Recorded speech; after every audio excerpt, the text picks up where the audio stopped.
तो आज की क्लास में हम 9वें पार्ट के सभी इंपॉर्टेंट क्वेश्चन जो अंक नंबर अंक भार समेत बनने वाले हैं उनके सभी का आंसर देखेंगे कि किस टाइप के वस्तुनिष्ठ दो बनेंगे, जिसमें दो दो क्वेश्चन बनेंगे आधा आधा नंबर का, जो एक नंबर हो जाएगा इसका और एक नंबर किससे।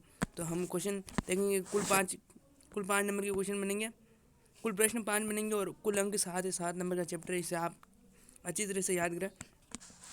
तो पहला क्वेश्चन आपको ये बन सकता है, एक उत्तल दर्पण की फोकस दूरी 14 सेमी है, तो इसकी वक्रता तीज्य होगी 28, क्योंकि 14 14 28 होते हैं, इसलिए डबल r/2। तो वक्रता तीज्य r क्या हो जाएगी 28 सेमी। इस साथ अगले क्वेश्चन की हम बात करते हैं।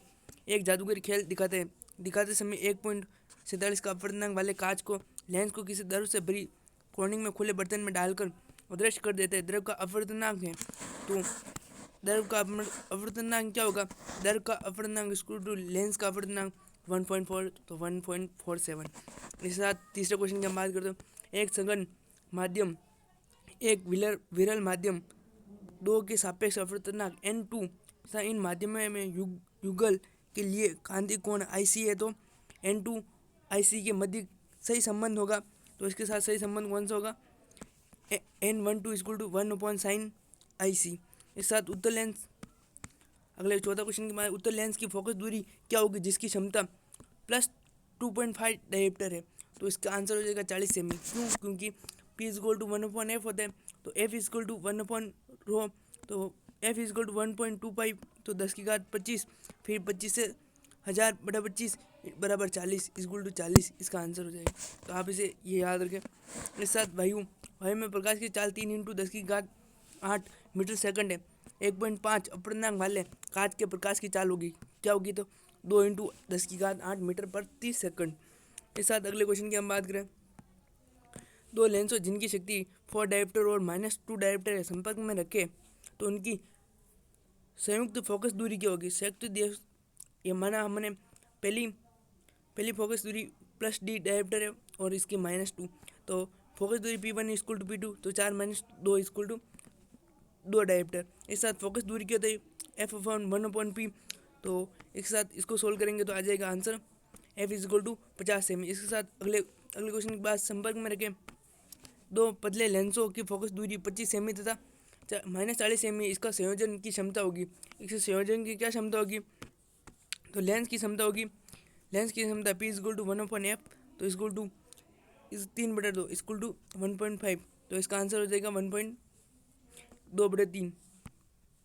तो इसमें नहीं दिए हुए हैं, तो आप इसे ध्यान रखें।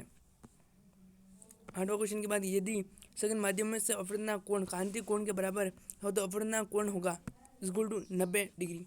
इसका सही आंसर होगा, क्योंकि सघन माध्यम से विरल माध्यम तो कांति कोण 90 डिग्री। इस साथ दूरदर्शी के अभिदर्शक का द्वारा बड़ा बनाया जाता है। एक दर्शी की आवर्धन क्षमता बढ़ाने के लिए, दूरदर्शी की विभेदन क्षमता बढ़ाने के लिए। इसका आंसर सही आप देख लें। और इस साथ अगला क्वेश्चन, एक दूरदर्शी अभिदर्शक एवं नेत्रिका की फोकस दूरियां क्रमशः 100 सेमी और 5.0 सेमी है। दूरदर्शी की आवर्धन क्षमता होगी, तो आवर्धन क्षमता होती है M = -f0 = fe, तो 100 - 100/5 = -20। इस साथ अगले क्वेश्चन की बात करें तो उत्तल दर्पण द्वारा बनने वाला प्रतिबिंब होता है, तो उत्तल दर्पण द्वारा आभासी प्रतिबिंब बनता है जो सीधा बनता है और आकार से छोटा होता है। एक साथ 12वां क्वेश्चन, वस्तु से बड़ा आभासी प्रतिबिंब किसके द्वारा प्राप्त किया जा सकता है? तो अवतल दर्पण द्वारा वस्तु का बड़ा प्रतिबिंब प्राप्त किया जा सकता है। इस साथ अगला क्वेश्चन किया, एक अवतल दर्पण जिसकी फोकस दूरी 20 सेमी है से 40 सेमी दूरी एक वस्तु रखी जाती है, तो प्रतिबिंब बनता है वास्तविक उल्टा हुआ एवं समान आकार का प्रतिबिंब बनता है। इस साथ किसी तरंगदैर्घ्य कांच का अपवर्तनांक, जबकि निर्वात में प्रकाश की तरंगदैर्घ्य 700 है, तो इसकी तरंगदैर्घ्य का कांच में होगी, तो = 400 एम्पियर। ये फर्स्ट ऑप्शन आपका राइट हो जाएगा। एक साथ प्रकाश की चाल निम्न में से किस माध्यम में अधिक होती है? तो वायु में प्रकाश की चाल अधिक होती है। एक साथ 16वां 17वां ये सब MCQ वाले क्वेश्चन है। हम बड़े क्वेश्चन की बात करें तो बड़े क्वेश्चन में आपको किस तरह से पूछा जाएगा, जैसे इसमें अवसदा में अवतल लेंस की आवर्धन क्षमता सदैव 1 से कम होती है। मानव में डायवर्स के पीछे की ओर देखने के लिए उत्तल दर्पण का उपयोग किया जाता है। दूरदर्शी में अभिदर्शक का द्वारा बड़ा और नेत्रिका का छोटा होता है। एक साथ अगले अगले स्थान की बात करें, स्वस्थ दर्पण समीकरण होता है 1/f=1/u प्लस 1/v होता है। एक साथ लेंस सूत्र होता है तो माइनस लग जाता है, इसको आप याद रखें। लेंस की फोकस दूरी का व्युत्क्रम लेंस की क्षमता कहते हैं। मोटे लेंस वर्ण विक्षेप के कारण रंगीन प्रतिबिंब बनाते हैं। ये एक स्थान बहुत इंपॉर्टेंट है तो आप इसे भी याद करें। और इसमें ये न्यूमेरिकल टाइप क्वेश्चन बनते हैं तो आप इसको ध्यान रखें। एक उत्तल दर्पण बना प्रतिबिंब, ऐसे बहुत सारे न्यूमेरिकल टाइप क्वेश्चन बनते हैं, आप इसे ध्यान रखें। ये बड़े क्वेश्चन में पूछा सकता है। उपयुक्त लेंस के लेंस मेकर सूत्र उत्पन्न कीजिए, ये सिद्ध कीजिए, आपको पूछा जा सकता है। सेकंड इंपॉर्टेंट क्वेश्चन है, संयुक्त सूक्ष्मदर्शी से क्या तात्पर्य? सूक्ष्म प्रतिबिंब बनने के किरण आरेख बनेंगे।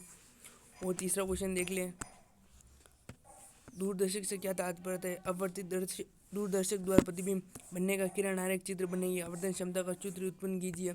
चौथा, कांच के त्रिभुजाकार प्रिज्म से किस प्रकाश की किरणें गुजरने से किरण का चित्र बनेगी? प्रिज्म का कोण, ये सभी पूछे जा सकते हैं।